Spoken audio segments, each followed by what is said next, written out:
Hello and very warm welcome to all of you in this edition of Public Forum. I'm Anurag Puneta with you. We are going to talk about the economy. Some good signs are being visible. As we know that the COVID-19 outbreak has racked enormous damage on the global economy, and India is no different. Calendar year 2020 started on a rather weak note as India's GDP growth rate hit a 6-year low in 2019 and then progressively decelerated further. And after remaining locked for a major part of the year, economy further teetered low. And June quarter data had plunged the country into the gloom as the economy had slumped nearly 24%. But the sharp rebound and the narrowing of the contraction to 7.5% in the 3 months to September triggered hope and optimism. And when everyone was expecting worse, some good news and sign of recovery is bringing back a smile. Several recent economic indicators have pointed to the fact that some sectors may be running out of steam after the festival and the pent-up demand push. Lockdown has also brought new opportunities, and the digital economy and the cross-border e-commerce played a very increasing and important role in rebuilding and increasing competitiveness of economies and improving quality of the lives, thus contributing to the sustainable development goals. So that's SDG. And when economists is discussing that, it would be a long road to bring economy back to 7 to 8% growth. But some good news are coming, as a recent report by the UK-based think tank has predicted that by the year 2025, India will once again be the part of the 5 biggest economies in the world, pushing the UK to the 6th place once again. At present, India is the 6th biggest economy. Last year, it entered the club of the top 5 by pushing the UK to the 6th spot. So we are going to discuss about that whether we are heading for the greener pasture, or are there some lingering problem still exist or not in this edition of Public Forum.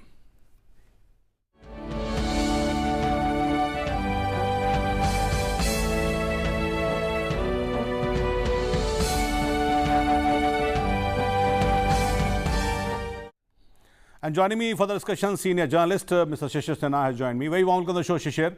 And economist Mr. Pullarao has also joined me. Very welcome to the show, Mr. Pullarao. But would be starting with you, Shishir. Can we say somehow that are the green spots are being visible, or roadblocks have been removed? How do you see these good news in totality?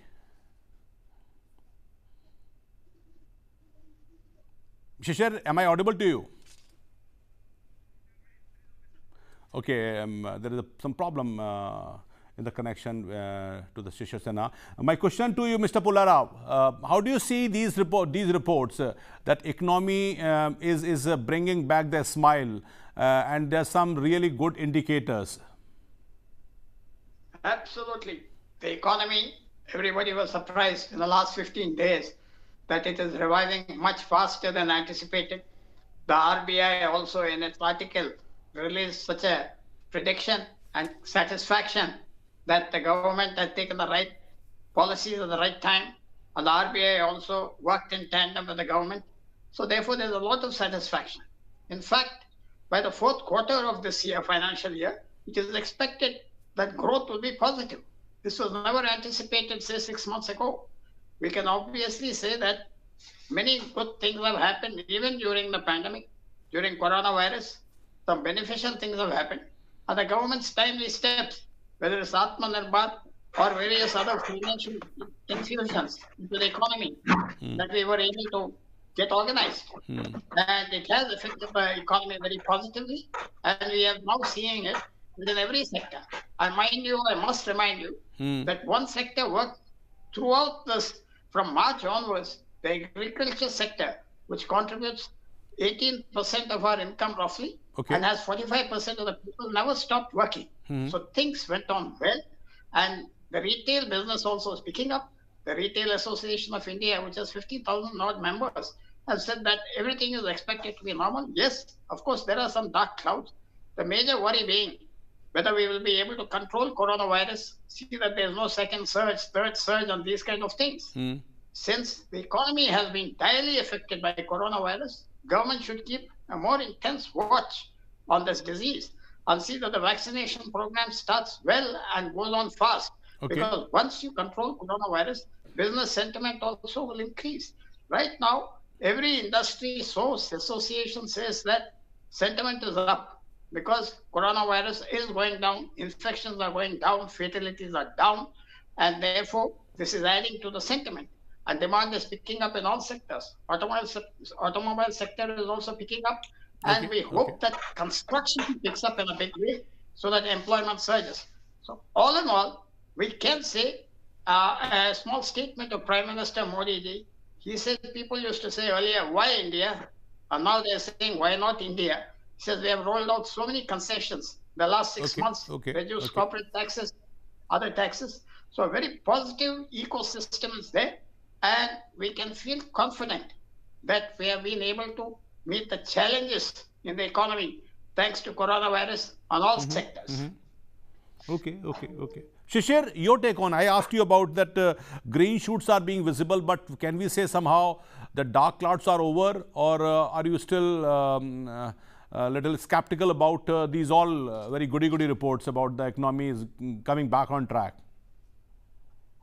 So I have mixed things to offer. First, if you are talking about the green shoots, the two data which we are expecting this week, one is about the GST collection, and the second one is about the core sector data. If we get 1 lakh plus GST collection for third consecutive month, which we are expecting, that would be a really good thing. The second one, which is the core sector, which is the performance of 8 key infrastructure industry, and that has a share of almost 40% in overall industrial production. That data we have to keep track on that, and that will give a signal whether we are moving towards a very positive zone or not. Now, the problem is that there are two new strains, one in the UK, which has affected the entire Europe, and the second one, which is in South Africa, which is affecting some other countries. And that is where the real problem is, because the export will get affected, the international business will get affected, and that is one sign of worry, because when we are talking about recovery Okay. on the domestic ground, we are doing well. The problem is that if the international market doesn't support that, there is the concern and how to deal with that, because we do not have a clear strategy to deal with this kind of strain. So that is the one concern which we have to keep in mind. But overall, I would say that on the domestic front, things are looking very good. The only concern is about the services sector, which has yet to pick up. And if we see some kind of recovery during the fourth quarter in the services sector, because they have a share of almost 57% in GDP. So if they give good performance during the fourth quarter, we can see some good sign in the overall fiscal year 2020-2021. Okay, but Shisha, you talked about this new strain, particularly in UK and in Africa. I mean, the medical fraternity is not very sure, or not very completely sure about the severity of this new strain. But is it affecting, or will it affect the business sentiment? Certainly, see, the Europe is almost shut down. I mean, if you see the entire Europe, the things are not very good. Most of the countries have gone for certain kind of lockdown. Okay. Even in some countries, in say Gulf countries, they are also doing the same thing. So that is the problem. See, we do not know that what will happen, whether it is more, it has been said that it is 70% more fatal than the Yeah, yeah. existing virus. So we do not know that what kind of situation we are going to have. But the thing is that we are seeing some kind of disruptions in the international business order, and India cannot say that we will not be affected by that. We will get affected by the international business order, and that is my concern. Okay. Mr. Pullarao, what's your take on about this new strain and the cascading effect of that this strain? And because the budget 21-22 is coming, and this, what would be the concern is this in this forthcoming budget? Because many people expected that the adherence to the fiscal rectitude would be a problem. You see, this is not a time to go for fiscal rectitude, and this is not the time to think of all these old rules. Nothing like this happened. Even during the Second World War, First World War, while there was war, it demanded more production, more economic activity. Coronavirus, on the other hand, brought an artificial imposition and compulsion to reduce all activity. So I would say, and most of the leading economists in the world have said, just forget about the old rules till you get back your feet. Don't wait. This time won't come back. So nothing will happen if fiscal constraints are, kind of not are neglected for some more time. The most important angle here is the social challenges in this country and the economic challenges. Lakhs and lakhs of small businesses have gone under. Restaurants, our distinguished panelists just mentioned the service sector. And that's absolutely correct. Lives have been ruined. So the government in the budget, what everyone expects is that it will meet the social and economic challenges of people. And therefore, while you're right in a way, in normal times, the fiscal deficit and all these other things should be considered. This is not the time. There is another time and another day for that. And the people are looking very anxiously that this budget, coming after a year of terrific suffering, will meet the challenges. Yes, we do admit that in the last 9 to 10 months, many activities of government, the stimulus, particularly at various times, a change of policies has helped a lot. And we look forward to this kind of thing. And of course, India is connected internationally. If exports fall, or if the other economies in Europe don't revive fast enough, it will affect us, it will impact us. But don't forget, there's a lot of demand in the country also, pent up demand. And I always like to point out that one other source of liquidity which escapes the banks and generally the human oversight is that we have immense amount of gold in the country. Gold has been able to generate some loans at the local level, at the micro level, and it has helped Indians to face the challenges when their savings have been depleted. So the coming budget is very interesting in that it has to consider all the old rules of economics, deficits, balancing the budget, but also the new challenges. Can India meet this challenge? Just remember that all the countries in the world are down, but some economies have picked up much faster. And if those economies would pick up faster, India will be left behind. You had mentioned in your introduction that we expect in a couple of years that India would regain its position of growing economy and one of the club of five. Yeah. To achieve that, this budget should be very aggressive in terms of stimulating all sectors. Maybe reduce some taxes domestically also, not only for foreign investors. It has to be a very novel budget to meet this challenge. Yes, later on when the government, the financial situation improves, all constraints can come in. And from all sides, from all angles, people are very, especially the industry, they're surprised at how many things have picked up, how people are buying so many other things, and where are they getting the resources from. We can definitely thank our institutions which have stood up to this challenge. The budget is the paper for the next year, and we can look forward very positively from what we have seen that the government will meet the aspirations of the people. And today also we heard importance being given to the agriculture sector, the farm sector, more investment. So I look forward to such things in the coming budget. Okay. Shishir, do you agree what Mr. Pullarao is saying that it is a time to give the stimulus package to the sagging sector? Would it be prudent at this moment because massive, what we say, the stimulus packages across the world somehow dented or made the government's balance sheet very, very abnormal level, reached? How prudent it would be at this moment to give the stimulus packages to the sagging sectors? So what, according to you, would be a very, very sagacious move by the government of India? Anurag, for the fiscal year 2021, we have seen almost two budgets. The first budget, which was presented in the month of February, that amount was almost 30.4 or 30.5 lakh crore. And we have seen the packages under the Atmanirbhar Bharat and various other schemes are almost around 30 lakh crore. So already we have two budget in one fiscal year itself. Now the thing is that what more we can do? We do not know that what kind of impact we are going to have on the economy. It is very, very difficult to assess the situation.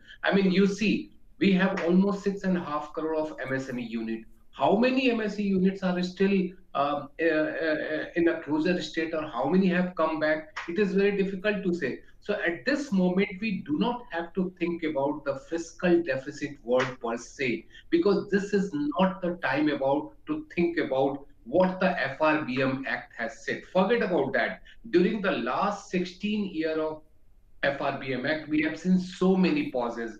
This is another time to think about another pause, and that's a big pause. Forget about 1 year. I would say that we should think for keeping aside FRBM Act at least for 3 to 4 years. And that will only help the economy to regain its position. See, we are at a very tender hook kind of situation. We are at a very delicate kind of situation. We need investment. Private investment is not coming. So more and more public investment is required. And that will be possible only if we forget fiscal deficit.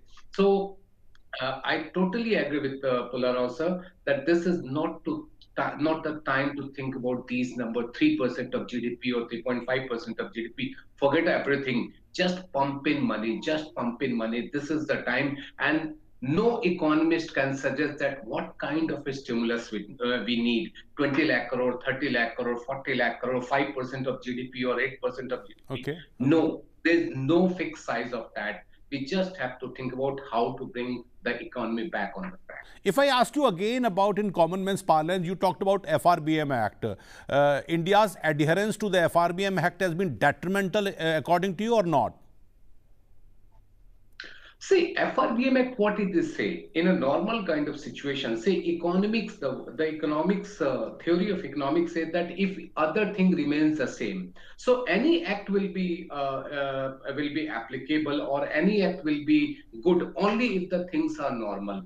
This is not a normal year. So FRBM Act has been good or FRBM Act has been bad. That's another debate. But what I'm saying that at this moment of time and for the next 3 to 4 years, we do not have to think about FRBM Act. We just have to think about how to bring the economy back on the track.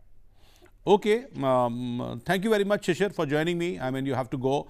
You told us, appreciate that you joined us for the discussion. Mr. Pullarao, my next question to you, what I asked to Shishir, that in this coming budget, what expect you, I mean, from the government of India, I mean, to boost the sagging sector you talked about? I expect a reduction of direct taxes also. Whether that means it will reduce a large amount of funds or not is not a question. There should be a reduction of direct taxes. People's savings have been hurt. And I also look forward to government strengthening the banking sector because banks have been active. Banks have come forward with money. Banks have taken a hit also during this pandemic. I therefore hope that government will strengthen the banking sector, which has been directly beneficial to the people. Another issue where we can get fast, rapid employment is the agriculture sector. No doubt there's a lot of issues going on in the farm sector. But one of the important things that the Prime Minister has been stressing is he wants to see a doubling of the farm income. And if you want to double the farm income, you have to invest more in agriculture. So I look forward to the Finance Minister taking particular steps to the farm sector, to the infrastructure, and also rural prosperity. The more you develop the rural areas, the more you invest in the rural areas, whether it's education, whether it's on health, it helps the farmers. 45% of the people are dependent on agriculture. Most of them are still, 90% of them live in rural areas. So any improvement, any extra sanction, it will help farmers and enhance prosperity. Just remember that if you invest ₹1 crore in agriculture, you get more jobs at real time, fast time, than if you invest in infrastructure. I therefore also look forward for the government to reduce a little bit of money on infrastructure and transfer it to employment generation, rural sectors, health sector, which will not only help the people, but also involve quick turnover and also create employment.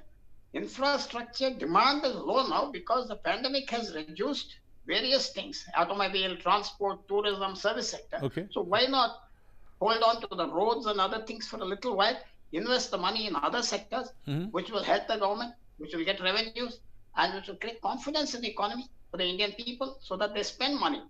To boost the economy, you must have consumer spending. And if you increase consumer spending by putting money directly in people's hands, the entire industry, trade, service sector will get a boost. The transport sector will get a boost. So the government should think of transferring some funds from infrastructure to the consumer sector so that they spend money. And after a year or two, we can go on to the further infrastructural development. So I look forward to all these things. All these consultations are being done. And the most important thing is the health sector. The finance minister 3 or 4 months ago promised ultra-modern laboratories in every district. We look forward to that. The strengthening of the health sector outside the metropolitan cities will be a big boost for the country in all ways and bring prosperity very fast and revive the economy totally. Okay, but how do you see the reports? I mean, I find sometimes amusing when the government of India and the finance ministry has been struggling to have a kind of a balance to give the stimulus packages to this sacking sector and to regain the level of GDP which India was there at a couple of years earlier. When this report comes from the UK-based think tanks that predicted that probably by 2025, India will once again be the part of the 5 biggest economies in the world and pushing the UK to the 6th place. And by 2030, India would be the 3rd largest economy. So how do you find this report? Are we so hopeful, or let's say the road ahead in front of the India is so greener? One of the reports that has come out today, in the last few days, is that after the COVID, the supply chain from China is going to be transferred to India. Some of it is going to help India in a very big way. Number of surveys have shown that this is going to benefit India, that many industries, many big companies are transferring their production units to India because there's more security and there's also more openness to deal with problems. And therefore, I believe that one of the benefits of this China problem is that it is going to help India as we have the infrastructure, technical knowledge, and other facilities here for industries to come and produce anything. They don't have to look outside for trained personnel, they're all here. And also, the Prime Minister's this program of Atmanirbhar, it is helping us to develop our own things that we invest abroad. For example, 2 to 4 lakh students go every year abroad, spending money to study abroad. If you get world-class universities here, it's very easy to establish. Okay. Not much time is taken. You save money. For example, thousands of medical students go abroad. If you have more medical colleges here in India, they won't go abroad. How to create the economy in India, how to spend our money in India, that will definitely answer the needs of India, and the economy has to resume its growth. It not only has to grow, if it has to reach the number 3 position in the top 3, it has to grow at a faster rate than other economies. The growth is a comparative issue. Okay. If we just grow equal to other countries, we'll be where we are. That rapid growth beyond 8%, 7.5% can be achieved if government corrects some of the earlier infirmities on the economy. And I believe that the government is active on that score, and we will see a whole range of policies. Okay, And also, okay. just the other day, also the government mentioned. If I ask you, in totality, summarily, you talked about that some sectors recovered. Then this swift recovery displayed by some sectors of the Indian economy after this bruising impact has surprised you or not? Or were you expecting? Definitely, it surprises everyone. We expected it will take another 3 months more to 6 months more, and maybe the stimulus packets were not enough. I was one of those who felt it should have been even more generous. But looking back, perhaps we did not count on the fact that large amount of food grains, pulses, everything was given to 80 crore people during the entire pandemic. That's the figure going around. More than any other country. In fact, more than Europe totally, more than the Americas. And therefore, all this has created another type of liquidity where people did not have to spend money for essentials. This has allowed the Indian economy to sustain itself on the pent-up demand. People started spending money immediately from the month of September, whereas the lockdown was removed. And this created its own stimulus. And as I mentioned at the beginning of this program, agriculture never let up. Whether it was at the height of the pandemic, whether it was during the lockdown, government had seen to that agriculture cannot wait. So agriculture continued, and that 45% of the population was fully engaged in positive occupations. That has helped us to meet the challenges because our large agriculture sector was active. Other countries don't have such a huge agriculture sector, so they had worse effects. And therefore, to that extent, agriculture has saved us to a great extent today. Though it was a weaker sector compared to other sectors, it was there, functioning fully, met the food requirements, and kept the economy rolling even the direst days of the coronavirus. Okay. Thank you very much, Mr. Pullarao, for joining me. So the swift recovery displayed by some sectors of the Indian economy after this bruising impact has surprised many, and it has also brought some cheer for the policymaker in an otherwise gloomy year.